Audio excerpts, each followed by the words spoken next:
Engagement is really important because it's an indicator of brand relevance, and in order to keep that brand relevance, we need to constantly innovate.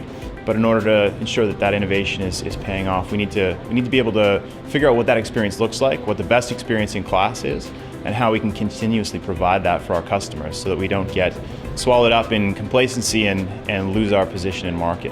I'm not necessarily looking for a return at all. I just want to make sure that the customers are satisfied, which is not always an easy thing to find in the social space depending upon how they interface with you. But I do want to measure the concept of engagement. Are we having a conversation with our consumer?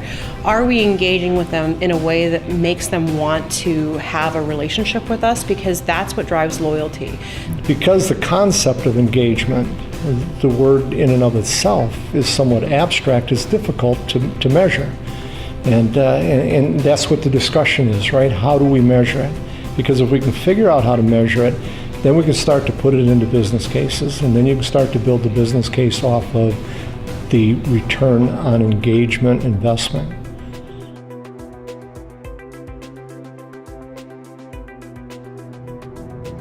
My name is Susanna McKenna. I work at Samsung Electronics Canada as the Director of Customer Operations. Now everybody knows Samsung as a consumer brand, refrigerators, mobile phones, TVs. I work on an enterprise arm of Samsung, which is not as well known as of today, but we plan to get there. So we have just recently launched a new product. It's a software security product for Android. It's called Samsung Knox, and it enables people to bring their own device to work, and employer can secure their email, their applications that they use for work such that it's secure for business usage. So our goal is to make Samsung brand as very well known, as a very cool enterprise brand, not just a consumer brand. Over the last couple of years, we recognize that the customer experience is really what's important to all of our, not only our shareholders, but to our customers as well. A couple things that we're doing in our space to really drive the customer experience is, number one, focusing on the voice of the customer. Our customers have been telling us over and over and over again, we want to determine how we're serviced by the utility. We don't want the utility to tell us how we need to be serviced. So by leveraging the voice of the customer, we're now able to really step back and redefine the level of service that we need to provide to our customers. Our customers really want to dictate how they're interacting with us. And so by listening to the voice of the customer, not only do they give us the channels and tell us how we should do that, they also give us all kind of gifts throughout the experience. And so by listening to our customers in the moment, in real time, we're able to eliminate a lot of complaints from our process and eliminate those defects that we traditionally had in the past. So being in the B2B business, we find that social media is not as dominant in this particular market, but we did launch recently a social media play called The Bridge. The Bridge is something where our clients come together, build online communities. It's the ADP customers asking each other questions and learning from each other and helping each other. So it's not always ADP answering the question. And we believe that that's really helping the industry grow their knowledge of a very complex world in payroll, as well as helping each other become stronger and putting the competitive hat aside.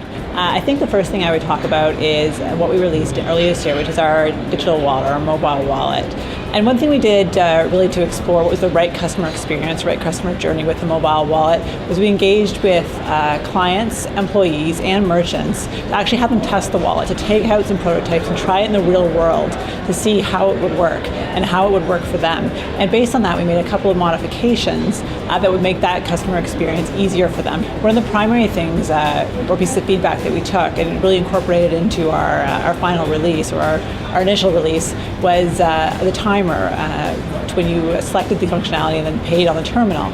Initially it was set at 15 seconds, and so we adjusted that to 25 seconds. So we found that was really great feedback, and we got it by engaging our clients early. What we've really been embarking on is a strategy to get our customers to offer them multiple channels. And so that they can interact with us in any way that they choose to. We will not have a lot of success if we try to migrate customers to a self-serve channel if they have if we have complex business processes and rules that really require a lot of back and forth with the customer. So we have kind of a two-pronged approach to our customer experience strategy right now.